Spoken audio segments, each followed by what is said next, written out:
Hello, YouTube. We are back, and we are back for some business. As you can see, I have my business shirt on, and the business of today's upload is none other than X-Men #1.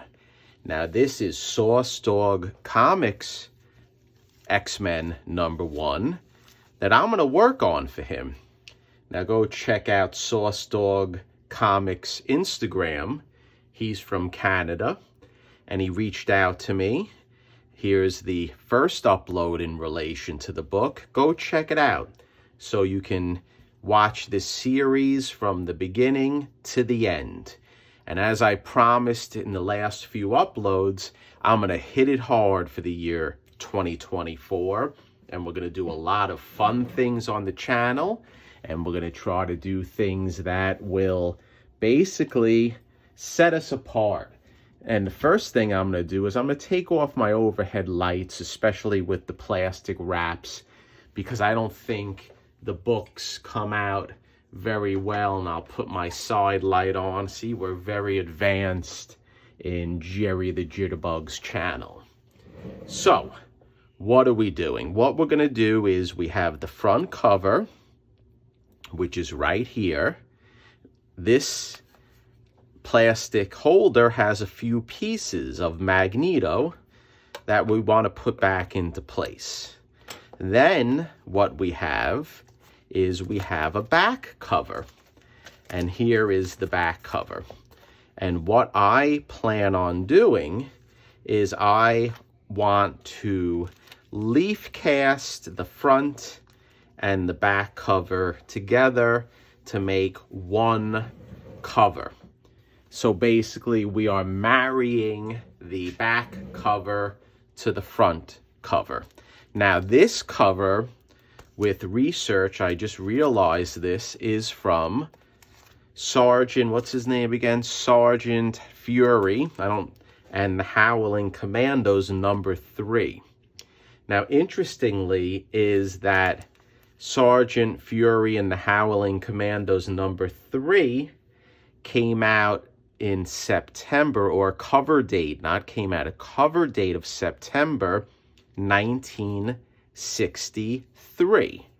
Now, the same month and the same year came out, or with a cover date, X-Men #1. It was September 1963. Another first appearance that came out, or had a cover date of September 1963 was, you got it, Avengers #1.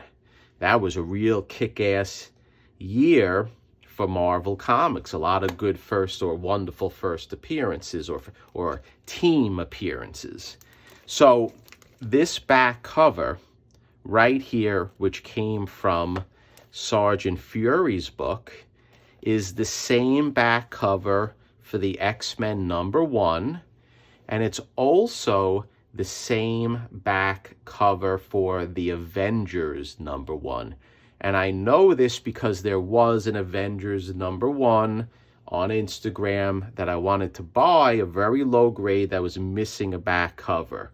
Unfortunately, I missed it. I was too slow. I didn't hit the button quick enough. I didn't do what I had to do to grab it, and it went away. Someone else bought it. Because what I was going to do is I was searching. I was going to see what back covers go with the Avengers 1, and just so happens to be the same back cover as the Sergeant Fury that goes with the X-Men 1. So just some history there. And that's why, guys, if you see books with covers missing or back covers missing, you always grab them if they're within reach. And that's one of the primary goals for working on this book here that Sauce Dog Comics wanted to do. He wants to show through my help in doing it that there's other ways that you can obtain key #1 books or key first appearances, and I'm of the same view. And it's going to be cool to see if we can make this Frankenstein X-Men #1 a full book with fingers crossed it being designated a conserved grade. I think I can do it. Actually, I know I can do it. I'm not going to say I think. It's 2024. I have enough experience doing this for quite some time now, where I have Frankenstein books. I have put books together, marrying back covers, marrying front covers. I did it for Roger Metarog. I did it for a few of my books. And my books at least came back as conserved. Roger's book, the witchcraft book, we didn't send in because Roger doesn't want a CGC encapsulated book. He just wants it raw. So believe it or not, take a look at the back advertisement of this book of the X-Men #1, and lo and behold, it's an advertisement for Sergeant Fury #3. So that's pretty cool. So, Jerry, you are really babbling. You're a babbling fool. I know I am, but we like to talk.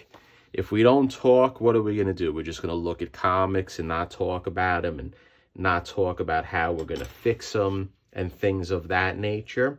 So what do we always do? I know Peter Alici, he'll know what we always do. If we're going to leaf cast the cover, we always start with the interior. So the main goal right now, what I want to do is I want to thumb through the initial interior without the first wrap, and we're going to take a look at the pages. We're going to see how they look. We're going to see what's connected, if anything. And right here I see there is a piece. It looks like a piece of the cover is actually glued. There's something glued on right here, and I'm going to have to get close, and I'm going to have to check that out, and I'm going to have to see what that is. So there is something glued here, and I don't know if the cover was glued or another piece of the interior, but this looks very suspicious. But let's thumb through what we have here so I can at least document it on the upload when I start taking this book back apart. I mean, I know what I'm doing. So this is page 3. First page is the splash page. Flip it over, that's second.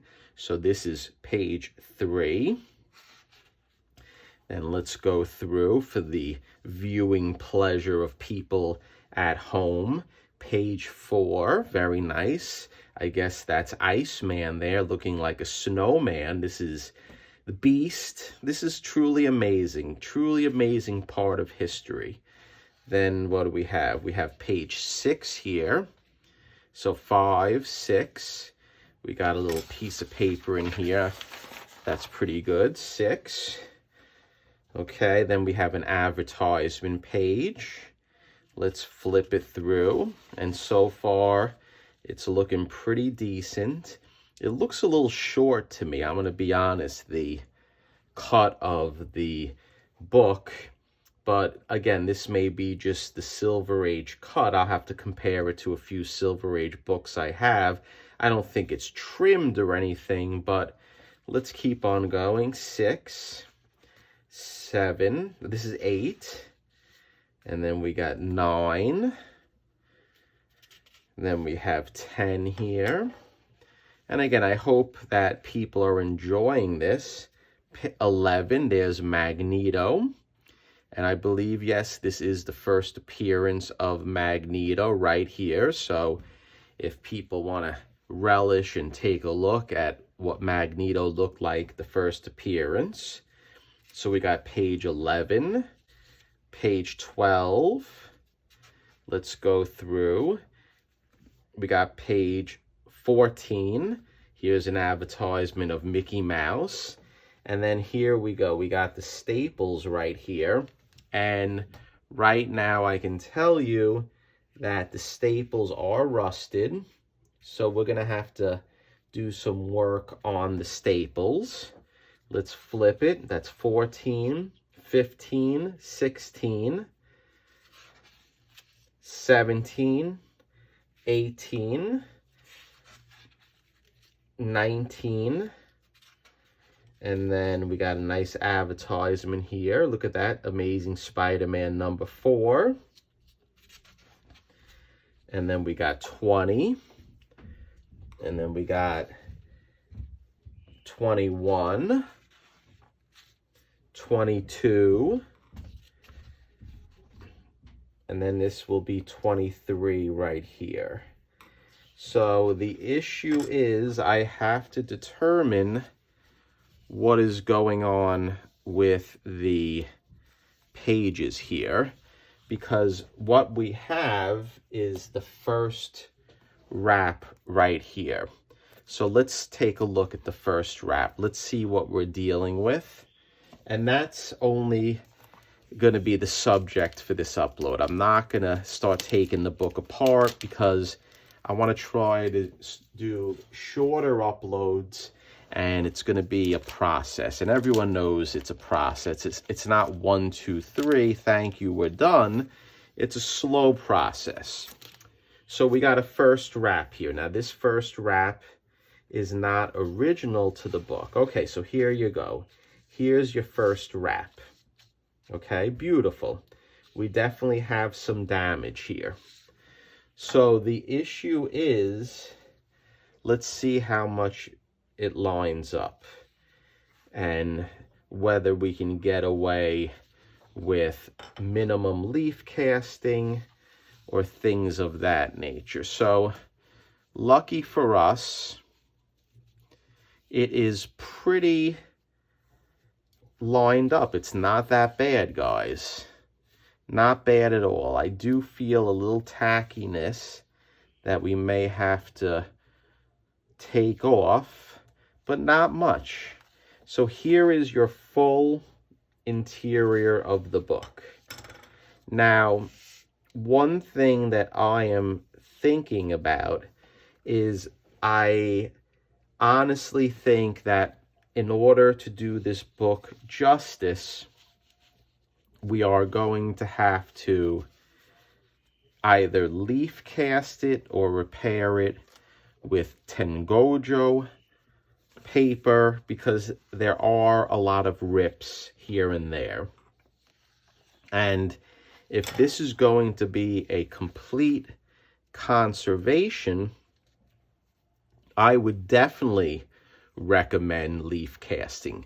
And I know that Sauce Dog Comics does want it leaf casted, because if we're putting it together, why wouldn't we? And this is the donor book that I believe Mark Spector Comics commented that this is the 3rd appearance of Sergeant Fury, but unfortunately Sergeant Fury is going to help the X-Men, because we're going to use the pulp from Sergeant Fury to try to match up the pulp with the interior of this X-Men. So what I want to do now, and we're going to be very slow about it, I want to open it up to the centerfold. And once we open it up to the centerfold, all I'm going to do is I'm just going to let the book sit on my pad on the workbench, just like this. I'm going to put it down and I'm going to slowly introduce weight to it. I'm not going to put it in a humidity chamber. It's not necessary. We're just going to slowly put weight on it. And I may even start with one of my glass pieces off to the side. And everyone has seen me use these before. So I'll put a glass, I'll lower it down slowly, and I'm just going to let it sit like that. And we're not going to disturb it. We're going to let this sit like this overnight, and we're going to let the paper relax a little bit. But before I do that, I'm going to put my steamer on. And I said I wasn't going to use my humidity chamber because it's not necessary at this point, because these interior pages are going to get extreme, and I'll say it again, double extreme. They're going to have extreme wetness because these pages are going to be leaf casted. And the degree of leaf casting that I'm going to do, I haven't decided. Because one thing I learned in doing a lot of the leaf casting with the Golden Age and the various other books that I leaf casted is that you don't want to add too much pulp on.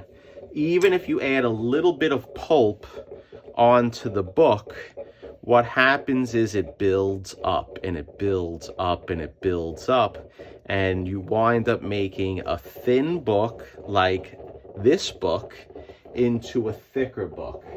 And I want to try to advance my leaf casting, which I always do try to advance it every time I leaf cast, to try to make it thinner so we do not add a lot of material on to the book itself.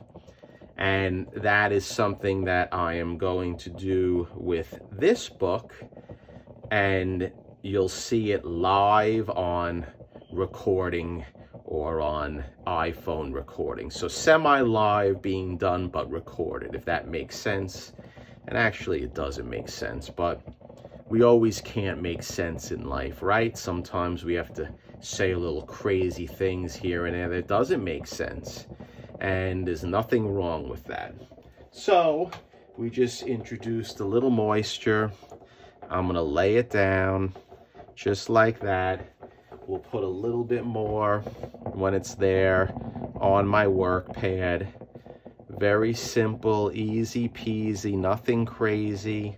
Introducing nice moisture to the book, because like I said, all I want to do is slowly flatten the pages.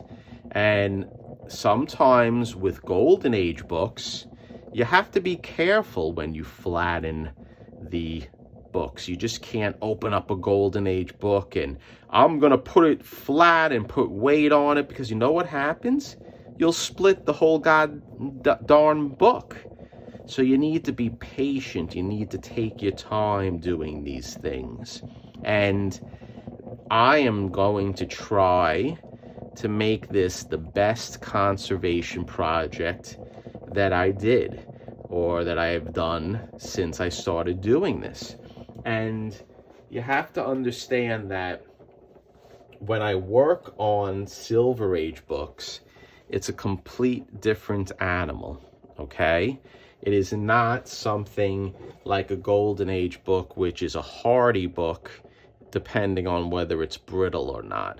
Silver Age are more like, you have to figure, the cars, okay? The cars of the era. So during the Golden Age, you had the big heavy 4 doors, the big Cadillacs, the big Oldsmobiles, the indestructible cars from maybe the late 40s to the 50s. Then when you get into the Silver Age and you start looking at the Corvettes and things of that nature, maybe the muscle cars, they slimmed down a little, even though that they were still big. The Silver Age books slimmed down. The Silver Age books are thinner paper. The Silver Age book covers aren't as robust. So that's why you have to be a little delicate with the Silver Age, not as macho as the Golden Age.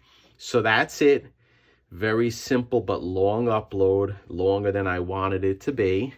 We're going to flatten this out, and then what we're going to do is we're going to make some pulp. And we're going to try to make a pulp solution that has to match this color of the newsprint as best as possible. Now, another thing that I would like to do is, it's going to be a combination. It's going to be a combination of tear seals, and it's going to be a combination of leaf casting. Because if we're going full conservation, we might as well try to do some nice leaf casting and fill in some of the voids of the paper so we can fold it and make it very nice. So thank you for stopping by.